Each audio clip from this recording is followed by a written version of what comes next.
also make sure.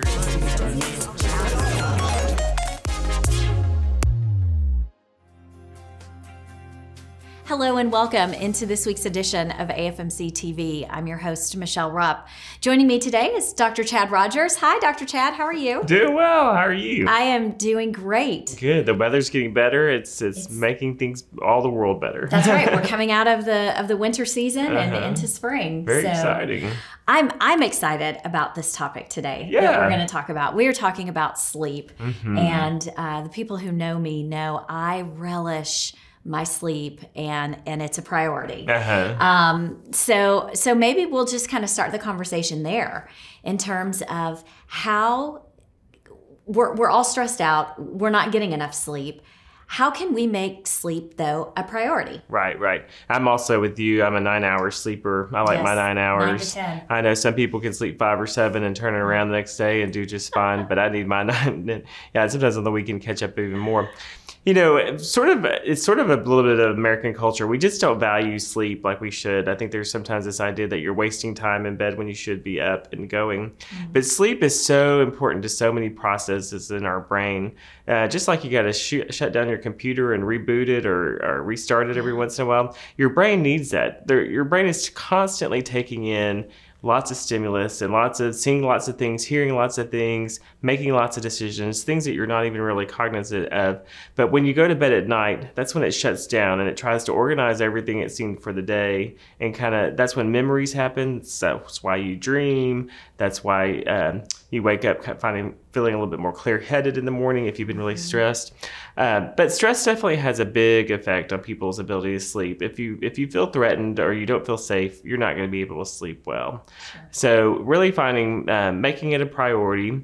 I think often too, depending on your stage of life, your sleep varies. So when you're very young, like a baby or a young child or even a teenager, you actually do need more sleep. And as we get older, we don't need quite as much sleep, although we do enjoy it. But those are so important to brain development and brain growth. And so it really needs to be a priority for us to function well as a society. Because if you wake up the next day and you're sleepy all day, you don't perform well. No. And accidents happen. And you just don't get things done.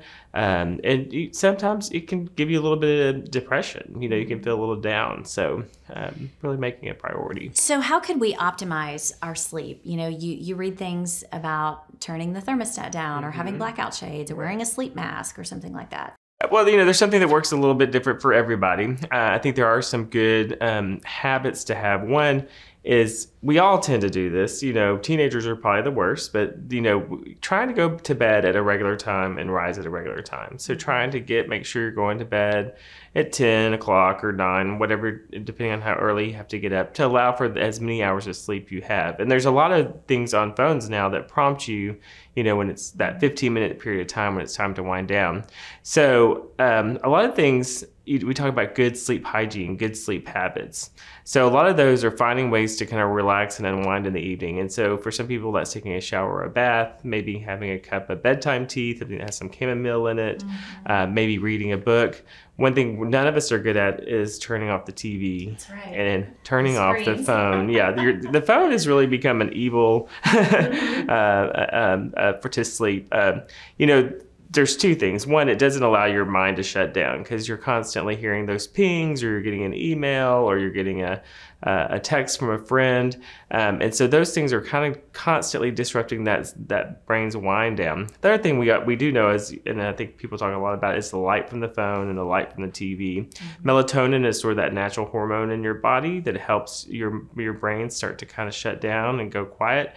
But when you're looking at a screen, it's just like stimulating sunlight, and it's going to suppress that melatonin production. So you're kind of suppressing that natural process of going to sleep. So an hour, maybe 2 hours, depending on how much trouble we have, you know, really trying to shut down the TV, shut down the phone, get a book, maybe turn on some music, take a bath, those sort of things.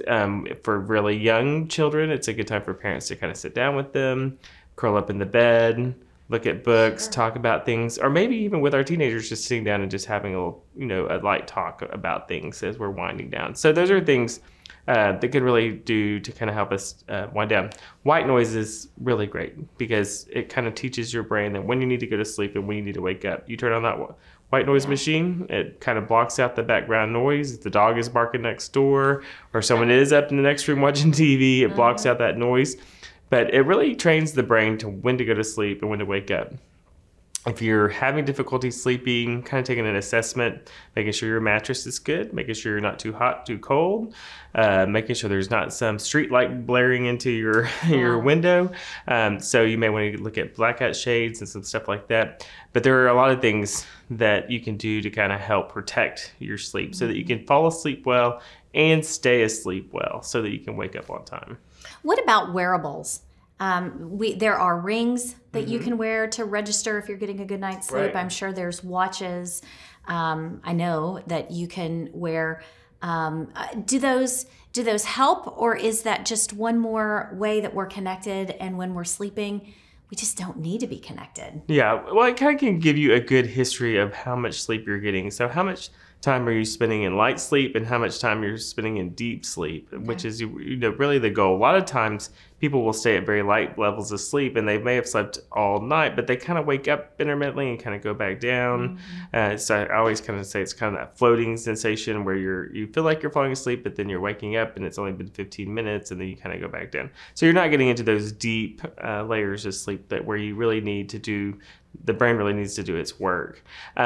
It's often helpful if you are having a sleep difficulty to maybe use some of those things so that when you go to talk to your doctor, you can kind of talk about those things and some of the things you can do. Sometimes people use weighted blankets. That's another thing that kind of helps if you're a restless sleeper.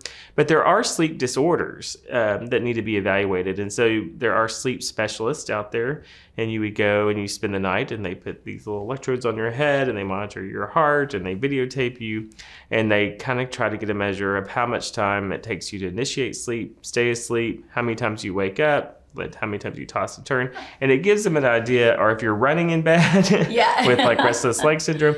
So those are things that can be very diagnostic, or if you're having difficulty breathing. So sleep apnea it's a big disruption to sleep. So those are times when you need to consult with a medical doctor to see, is there further treatment you need to. So we are headed into daylight saving time begins, and that's when we spring forward. And so we lose that hour of sleep. So what can we do to help lessen that impact so that when we wake up on Sunday morning, we don't feel like we've been hit by a train because we've lost an hour. So bad. Yeah, the fallback is so easy. I love it. And the only thing is that the days get shorter, or it feels like the days get shorter. That's an easy thing to kind of fall into because then you can wake up and you feel like you got a whole extra hour of sleep because you did. Yes. But when we spring forward, you start to lose that hour. But it does give us longer days and it moves us into spring and gives us more time. So there's some important things about springing forward that hour. But it's a hard thing on all of us because we do tend to stay up later. It's hard to get up earlier than you were. So there's a couple things you can think about doing. And, you don't want to just decide on Saturday night before daylight saving time, right? That, I have to get up an hour earlier tomorrow, essentially. So you are losing that first night. The one thing you can do to kind of ease that is kind of looking and planning the week before and maybe trying to go to bed 5 or 10 or 15 minutes earlier. And, kind of like, so, if you usually go to bed at 10, you got, 5 or 6 days. And so, try to go to bed about 10 minutes earlier every day just to allow for that natural transition and try to wake up 5 or 10 minutes earlier each day. And maybe it's not so abrupt. And I think people should be afraid to take naps. I mean, that's your body is telling you something. So sometimes allowing yourself to have that, 10 to 20 minute power nap, just to kind of catch up. And then usually it takes some people a week or two to really kind of get back on their game, to where they feel like they've adjusted to the new time. But it is tough. It's really tough for very young children too, and you're trying to get them to school. And so again, setting the bedtime for your child a few minutes earlier each night and make it a gradual process is such an abrupt change. That's great advice. It it makes sense, and just, making that sleep a priority. Yeah. It does a body good, kind of like milk. Yeah. So, all right, Dr. Chad, thank you for joining us. Yeah, and I'm glad to be here. Welcome back into AFMC TV. Today we are talking with Shalinda Woolbright, and we are also talking with Jimmy McGill about peer support and recovery and how it all works together and how vitally important it is. So first of all, thank you both for joining me today. Yeah. Glad to be here. So Shalinda, you work here at AFMC, and of course, Jimmy, you've got your own program as well. Let's talk a little bit about how we all came to the dance together in the first place. How did we get introduced? Well, Shalinda and I are both people in long-term recovery from substance use disorder. Okay. And so there was a pre-existing relationship outside of DHS and AFMC. Okay. Right. And then so when peer support started to emerge holistically in the state of Arkansas, historically, it was kind of taboo to be outspoken about your recovery. Mm-hmm. And there's always rule breakers in every culture. And so Shalinda and I are two of those people that believe that silence kills. And the more we talk about addiction, the more we humanize substance use disorder. And so it was a pretty easy transition from our personal recovery into our professional. So let's talk about, and you touched on, just the need to break that silence, to get this out in mainstream, to get talking about it. Silence kills. You know, right now in America, fentanyl is the #1 cause of death. Not cancer, not COVID, not car wrecks, not alcoholism, not murder. Fentanyl, illicit fentanyl. And it's important that we speak up, because for me, personally, I didn't know recovery was an option. I didn't know that I had the option to stop using and find a new way to live. The idea that I could live a productive, acceptable, responsible life was extremely foreign to me. Mm-hmm. And so had it not been for somebody being vocal and visible with their recovery, you wouldn't have a director of peer services for Arkansas today. I would still be an incarcerated person battling an untreated disease called substance use. Right. I think I can elaborate with what Jimmy said, because it makes it easier for me to talk about it when somebody else is talking about it. It makes it easier for me to accept it and ask for help when somebody else is talking about addiction. What was that aha moment for you that made you realize in your mind, I got to do something in terms of I got to help others. I know where they are. I've got to be able to create some peer support. I've got to be able to create an opportunity for people who were just like me that are wanting to break free. I got to be able to provide a path. What was that moment where you went, yeah, I got to create something, and we got to start getting the word out to people? I think that happened way before peer support, you know what I'm saying, before it became a thing. I think for me, it happened once I got clean. You know, once I got clean, all I kept hearing was, I can only keep what I have by giving it away. Mm-hmm. And then I knew the desperation, like I knew the pain, and I knew the fear, and I knew like all that stuff that I experienced, and I wanted to help other people, because if I can do it, I feel like anybody else can do it. And I think that, you know, it's a thin line too, because, you know, I want to save people, you know, so to speak sometimes, and I have to like kind of pull back and allow them to do that. And then, so I've been in long-term recovery now. February the 20th will be 16 years by the grace of God. And so ever since I've been here, it's just like, man, I mean, I get emotional when I think about this, but I just remember where I used to be. And if I can still remember where I used to be, I can just imagine what the other person is going through, you know? So that's what it wasn't right when at peer support. I think me and Jim, like he shared earlier, this is something we knew each other before he even started peer support, you know. So this is something that we've been doing long before we got in the spotlight with it, you know. So I don't know what you got, Jimmy. Yeah, so I you know, just kind of fishtail off of what Shalinda said. For me, it wasn't an aha moment, right? Like I had lived 38 years in brokenness and chaos and pain and addiction that was untreated.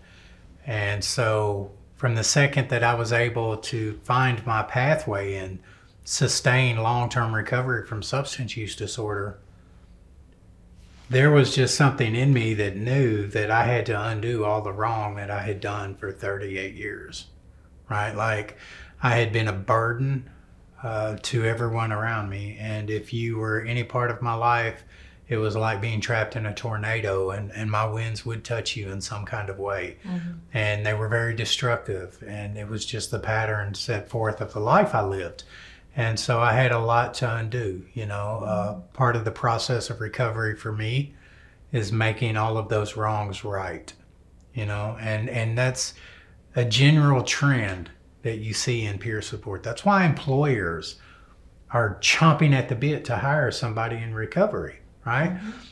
What do you say to individuals who are battling addiction to give them hope and to let them know that, because I've heard, and please correct me if I'm wrong, but I've heard that an individual that's battling addiction, they have to get to that point on their own when they're ready to give it up and make a different change, you know, change that habit, change that pattern.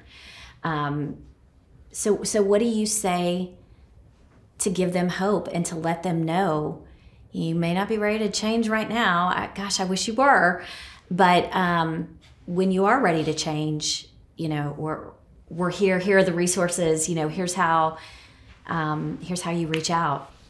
You know, Michelle, you pretty much just answered your own question. You know, because I mean, the main thing that I say to them is, you're not alone. First off, and that we're here when you're ready, and call anytime. Like, you can call me anytime. You know, night or day, no matter what time it is, and I'll help you get the help that you're seeking. Yeah. So. Yeah. Yeah, same. Just kind of let them know that the situation you're in right now is really familiar to me. And though you may feel like you're unique and no one understands, I do. You know, I've been here, had the same shirt on you're wearing, been there, done that. And there's a way out. And so I don't know if anyone's told you this, but you never have to pick up a substance again, even if you want to, even if you feel like you have to. I'm here to tell you you don't. And when you're ready to find some relief from the feelings that you're dealing with right now, call and I'll be there. That's good. Yeah, we just plant the seed, and that's what we do. I mean, that's all we can do is we carry a message of hope, and that's what makes our career so effective. You know, for people like me, for Shalinda, there was a long list of people who tried to help us. Teachers, preachers, doctors, lawyers, psychiatrists, mental health paraprofessionals, but they all lacked what we need. We needed credibility. See, I needed to know that when I told you about me stealing everything my mother had so I could go use, that you would not judge me. I needed that fear that you were going to be condescending removed. And so when I share my recovery with Shalinda, and I'm like, dude, I don't really want to talk about it. You're not going to understand. And Shalinda says, hey, dude, I get it. You ain't ever stole nothing. I ain't stole nothing. All of a sudden, the fear's gone, and I'm willing to be open and honest, right? That trust is there. Yeah, instantly. So in a matter of minutes, a peer specialist has accomplished what clinical people tried to do with me for 20 years, 25 years, right? And it wasn't the message that changed. I'm not discrediting anyone, right? Like, my wife is studying to be an LPC, so all of our friends are in social work, and so these are great people. I didn't give them a chance. Shalinda didn't give these people a chance. The only thing that changed about the message we received was the messenger. That was it. And that's the beauty of peer support. It's one person in recovery helping another out of addiction into recovery. That's right. Well, is there anything else in our final 30 seconds? Anything else that you guys would like to add? No, but I think Jimmy did a great job. I thought you did a great job. Thank you. This has been great. Thanks for having us. Okay. Thank you both as well. And thank you so much for joining us. We'll see you back here next week for more AFMC TV.